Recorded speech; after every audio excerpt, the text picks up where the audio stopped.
آج انشاءاللہ تعالی ہم سورۃ الانفال کی آیت نمبر 27 اور 28 پڑھتے ہیں اور ان آیات کو سمجھنے کی کوشش کرتے ہیں۔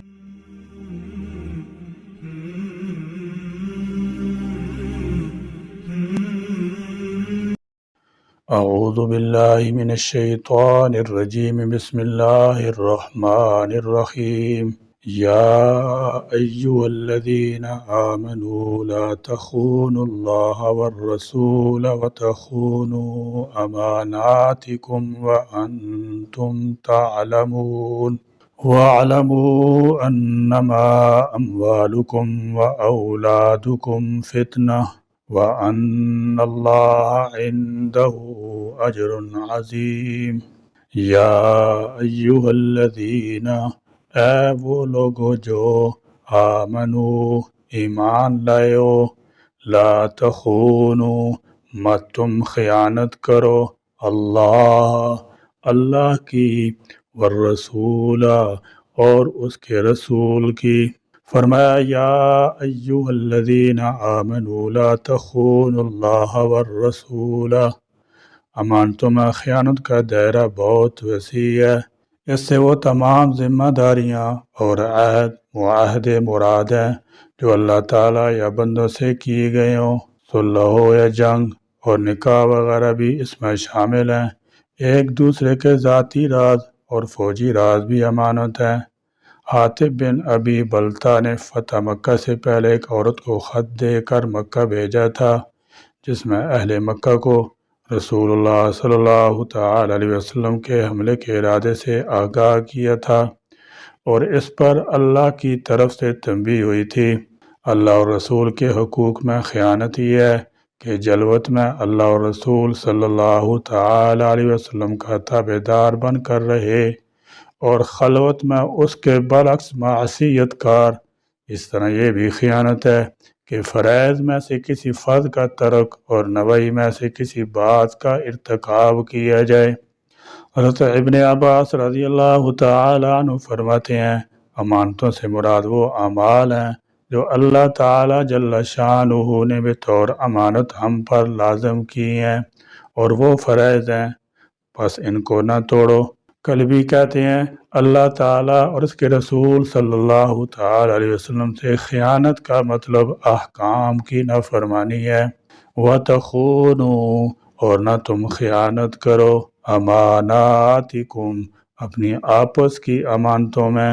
امانتوں سے مراد وہ تمام عہد معاہدے اور وہ ذمہ داریاں ہیں جو کسی انسان پر عائد کی گئی ہیں۔ مثلا اللہ تعالیٰ سے انسان کا عہد میثاق بھی ہے، اور وہ عہد بھی ہے جو انسان ذاتی طور پر اللہ سے باندھتا ہے، جیسے نذریں اور منتیں وغیرہ۔ اللہ کے رسول صلی اللہ تعالی علیہ وسلم سے خیانت یہ ہے کہ جن باتوں پر کسی مسلمان نے آپ سے بیعت کی ہے ان میں فرار کی راہیں سوچنے لگے، اور لوگوں سے معاہدے دین کے بھی ہو سکتے ہیں، صلح و جنگ کے سمجھوتے بھی، نکاح کے بھی، پھر انسان پر اس کے منصب کے لحاظ سے طرح طرح کی ذمہ داریاں عائد ہوتی ہیں۔ غرض اس آیت کے مضمون میں انسان کی پوری زندگی آ جاتی ہے۔ مطلب یہ ہے کہ انسان کو اپنی زندگی کے ہر واقعہ کے وقت متنبہ کیا جا رہا ہے کہ وہ کسی حال میں خیانت نہ کرے، اور بالخصوص جس بات پر اس آیت مسلمانوں کو متنبہ کیا جا رہا ہے وہ یہ ہے کہ کفار سے متعلق مسلمانوں کی پالیسی کو منافقوں یا مشکوک لوگوں کے سامنے ظاہر نہ کرے، اور اس سلسلے میں انتہائی احتیاط سے کام لیں، کیونکہ ہر قسم کی جنگی تدابیر اللہ اور اس کے رسول کی امانت ہیں، اور ایسے اقدامات کے متعلق کافروں کو اشارتاً یا کنایتاً مطلع کرنا، یعنی جنگی راز کو فاش کرنا بھی امانت میں خیانت ہے، جس کے نتائج انتہائی خطرناک ہوتے ہیں، حتیٰ کہ بسا اوقات فتح شکست میں بدل جاتی ہے۔ وَأَنْتُمْ، جبکہ تم، تعلمون، جانتے ہو۔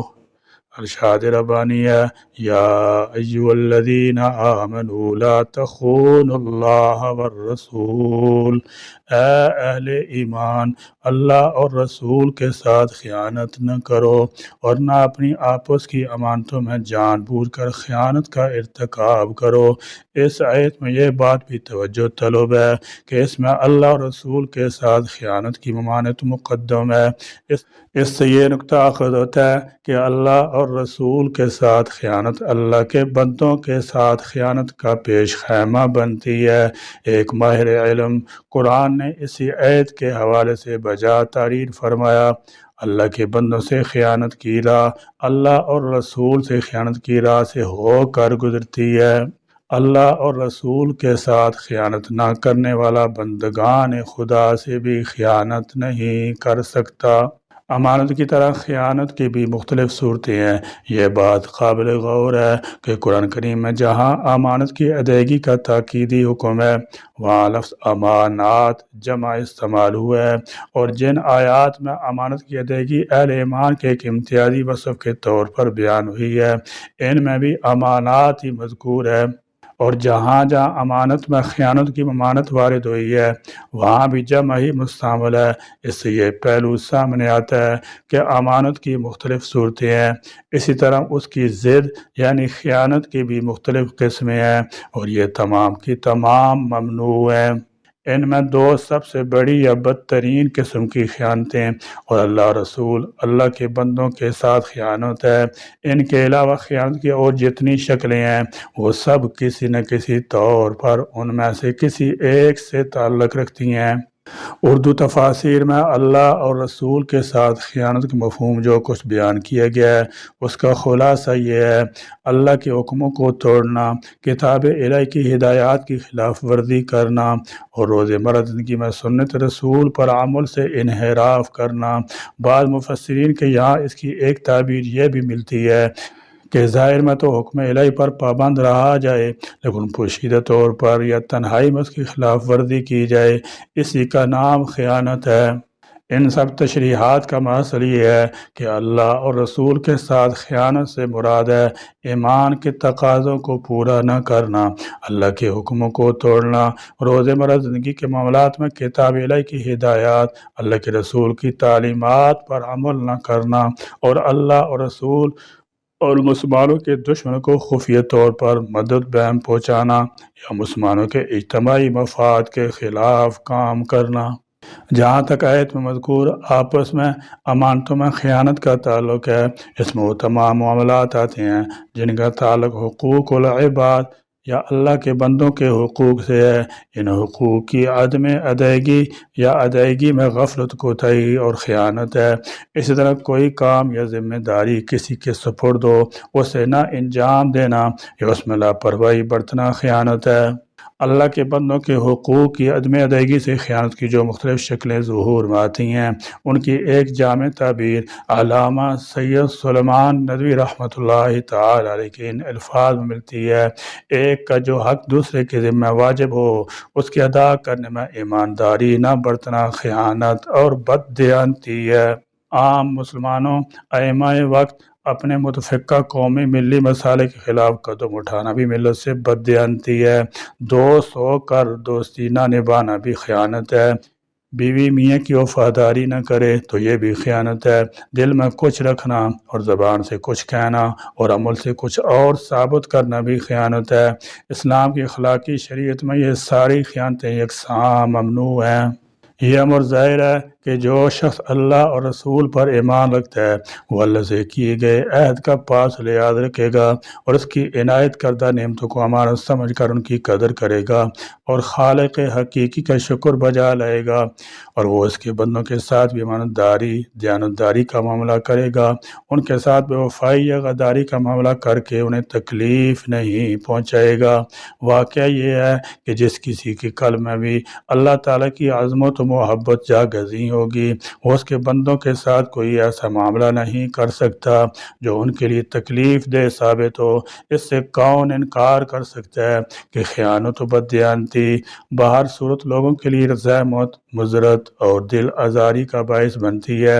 ان ساری تفصیلات سے معلوم ہوتا ہے کہ امانت کا دائرہ صرف روپے، پیسے، جائیداد اور مال و منال تک محدود نہیں، بلکہ ہر مالی، قانونی، اخلاقی امانت تک وسیع ہے۔ عام طور پر امانت کا لفظ بولنے سے لوگوں کا ذہن مالی امانت کی طرف جاتا ہے اور اسی امانت کی ادائیگی کو کافی سمجھا جاتا ہے، جبکہ امانت داری کے مفہوم میں کافی وسعت ہے۔ اسی وسیع تر مفہوم میں مسلمانوں کا عمل ہونا چاہیے۔ آج بہت سے فسادات، لڑائی جھگڑے اسی امانت داری کے نہ ہونے کی وجہ سے پیش آتے ہیں۔ اگر مالی، قانونی، اخلاقی اور تمام طرح کی دیانت کو ملحوظ رکھا جائے تو معاشرے میں امن، چین اور سکون ہوگا، بہتر سماج کی تشکیل عمل میں آئے گی اور لوگ خیانت کے گناہ اور آخرت کی گرفت سے بچ سکیں گے۔ وَاعْلَمُوا اور جان لو، انما بے شک، اموالکم تمہارے مال، وَأَوْلَادُكُمْ تمہاری اولاد، فتنۃ فتنہ ہے۔ مال اور اولاد کے ذریعے آزمائش کیسے ہوتی ہے اور اولاد کے ذریعے انسان کے آزمائش کا دائرہ مال کی آزمائش سے زیادہ وسیع ہے۔ اولاد اگر کسی کے ہاں نہ ہو تو یہ بھی ایک آزمائش ہے۔ ایسی صورت میں انسان اور بالخصوص عورتیں شرک جیسے بدترین گناہ پر آمادہ ہو جاتی ہیں اور پیروں، فقیروں کے مزاروں اور مقبروں کے طواف کرتی رہتی ہیں اور ان کی منتیں مانتی ہیں۔ اور اگر کسی کے ہاں زیادہ ہوں تو دوسری طرح آزمائش ہوتی ہے۔ کفار مکہ جو قتل اولاد کا دستور عام رائج تھا تو اس کی ایک وجہ یہ تھی کہ ہم انہیں کھلائیں گے کہاں سے، گویا اولاد کے رزق کا اپنے آپ کو ٹھیکیدار سمجھنا اور اللہ پر توکل نہ کرنا بھی شرک سے ملتا جلتا اور بعض پہلوؤں میں اس سے بڑھ کر کبیرہ گناہ ہے۔ پھر اولاد کی تربیت کا مرحلہ بھی آتا ہے تو یہ بھی انسان کے لیے بہت بڑی آزمائش کا وقت ہوتا ہے کہ آیا وہ اپنی اولاد کو دینی تربیت دیتا ہے اور دین کی راہ پر چلاتا ہے یا محض ان کے لیے دنیا کمانے کی طرف متوجہ ہوتا ہے۔ اور یہ انسان کی زندگی کا ایسا نازک موڑ ہوتا ہے جس کے اچھے یا برے نتائج خود اس کو اس دنیا میں بھگتنا پڑتے ہیں اور آخرت میں تو ان پر سزا و جزا کا مرتب ہونا ایک یقینی بات ہے۔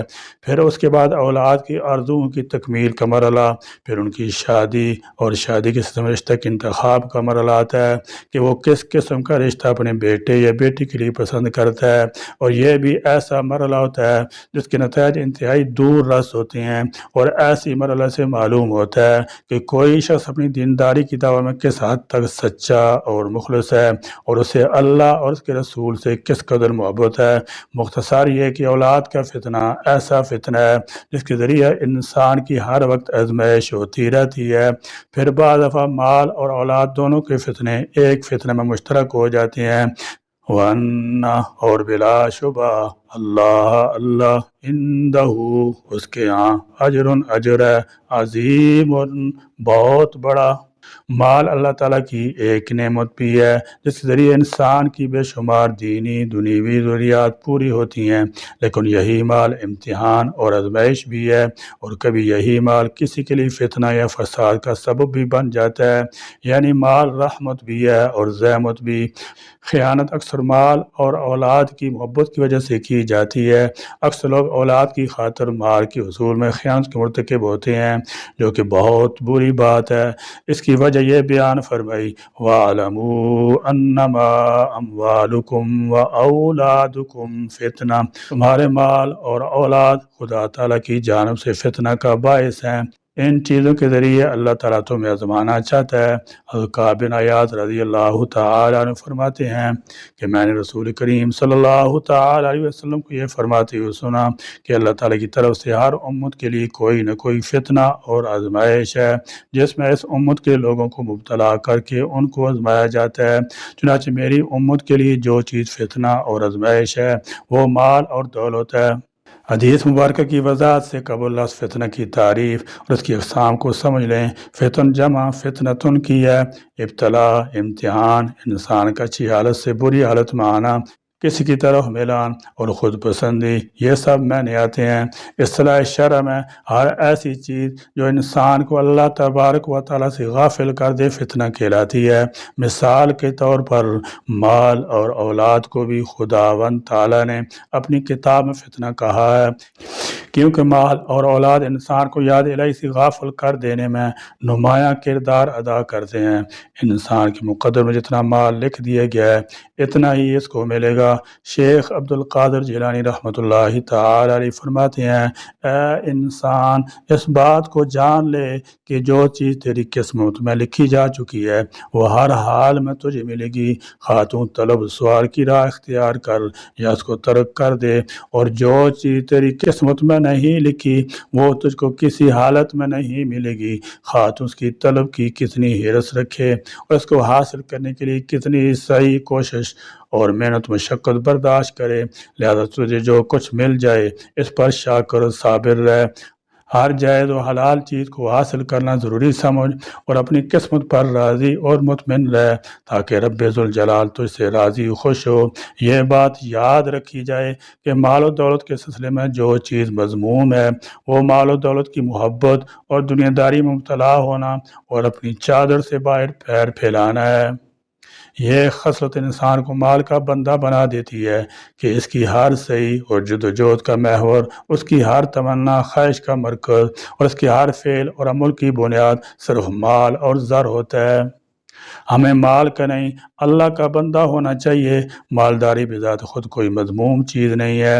کسی شخص کے پاس حلال ذرائع سے کمایا ہوا کتنا ہی مال کیوں نہ ہو اور وہ کتنا ہی بڑا دولت مند کیوں نہ ہو، اگر اس کا دل مال و دولت کی محبت میں گرفتار نہیں ہے تو اس کو برا کہنا درست نہیں۔ سارے مسلمانوں کو اپنے اندر یہی صفت پیدا کرنی چاہیے کہ دنیا اور مال و دولت اگر حاصل بھی کرے تو اس سے دل نہ لگائے، اس میں مصروف ہونے کی وجہ سے اقام الدین کا فریضہ کوتاہی اور غفلت کا شکار نہ ہو جائے۔ بلا شبہ مال و دولت اللہ کی عظیم نعمت ہے، مگر اس کو ایک حد میں رہتے ہوئے استعمال کیجیے، اسراف نہ کیجیے، عمل کی طرف سبقت کیجیے۔ یاد رکھیے کہ دولت جس طرح خدا کو دینا آتا ہے اسی طرح وہ چھیننا بھی جانتا ہے۔